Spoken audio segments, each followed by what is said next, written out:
армысыздар? Бастауы бар өзеннің болашағы мықты демекші, әрбір мемлекеттің ел тізгінін ұстаған азаматтары білім алған мектебінде шыңдалады. Саламатсыңдар ма, құрметті менің оқушыларым?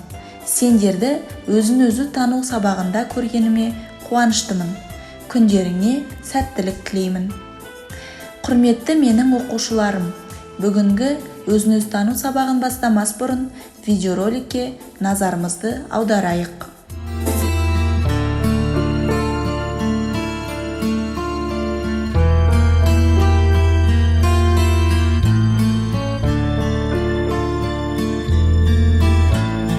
Ғалымда кеншіде басиетін, ұстазым бар сенің қасиетін.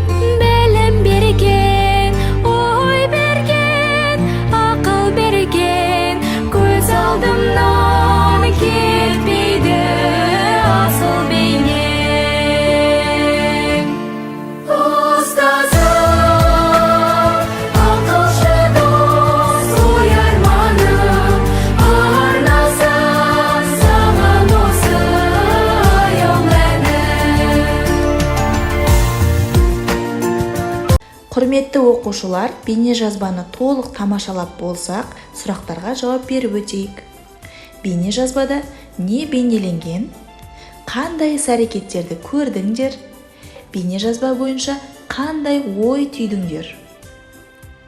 Жарайсыңдар балалар, өте жақсы. Балалар, барлығымыз жаңа ғана бейнежазбада көргендей, бүгінгі біздің сабағымыздың тақырыбы мектеп біздің ортақ үйіміз. Құрметті оқушылар, сабағымызға тереңнен бойлай түсу үшін дәйек сөзбен таныс болайық. Мектеп кеме, білім теңіз. Қасым Аманжолов. Мектеп сауат ашатын жер. Екінші үйің қасиетті жер. Әркімнің алғашқы мектеп табалдырығын аттаған сәттен жаңа өмірге қадам басатыны анық.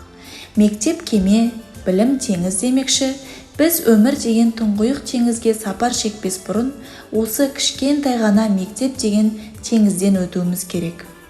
Адамды тек жақсылықтарға тәрбиелеп, үлкен сапарға аттандыратын алғашқы жеңіс те, алғашқы білім де, алғашқы сезім де бастау алатын жер осы мектеп болмақ. Келесі кезекте мәтін мен жұмыс. Оқулығымыздың 26 бетіндегі Жазира Жайлаубекқызының «Менің мектебім» атты мәтінін зер салып, мұқият тыңдайық. Менің мектебім. Жазира Жайлаубекқызы. Әлім 1 қыркүйек мерекесінен үйге қуанып кірді. Ол мектептің күрделі жөндеуден өткенін, тап-таза ауласын, сыныптағы жаңа жиһаздар мен соңғы үлгідегі компьютерлерді мақтанышпен сөз етті. Оны мейіріммен үнсіз тыңдап отырған атасы, «Ол мектеп менің де мектебім», деді даусынан нәзік сағыныш лебі есіп.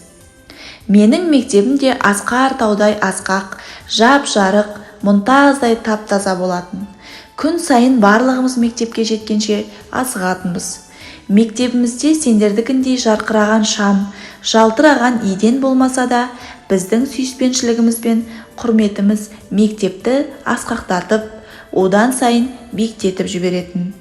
Менің мектебімнен нұрлы жарық жер жоқ дейтінім, онда ізгілік нұры себуші ұстазым бар еді.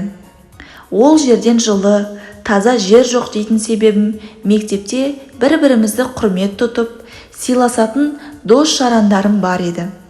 Балам, қай кезде, қай жерде болмасын, мектеп ең қасиетті, ең құрметті орын. Өйткені ол сені қараңғыдан жарыққа, жалғандықтан ақиқатқа жетелейтін, санаңа ізгілік нұрын себетін жер, деді атам мейірлене. Олай болса, мәтін бойынша сұрақтарға жауап беріп көрейік. Атайдың өз мектебін мақтаныш етуінің себебі неде? Атасы мектебінде нені, кімді асқақ, жарық, таза деді. Неліктен? Сен өз мектебіңде нені, кімді асқақ, ең жарық, ең таза дер едің. Неге? Балалар, шығармашылық жұмыс жасайтын уақыт келді. Шығармашылық жұмыс сабақ бойына алған білім мен біліктеріңді жүзеге асыруға арналған. Берілген тапсырманы орындай отырып, тақырып бойынша түсініктеріңді кеңейтесіңдер. Бірінші тапсырма. Мектептегі достық, жолдастық ережесін жасаңдар. Екінші тапсырма. Таза мектеп ауласы акциясының жоспарын жасап, жүзеге асырыңдар.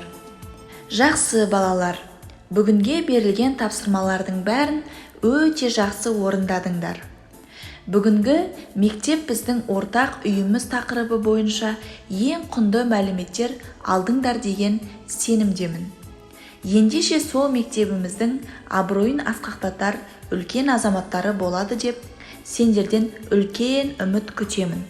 Құрметті оқушылар, осымен өзін өзі тану сабағы аяқталды. Қош сау болыңыздар.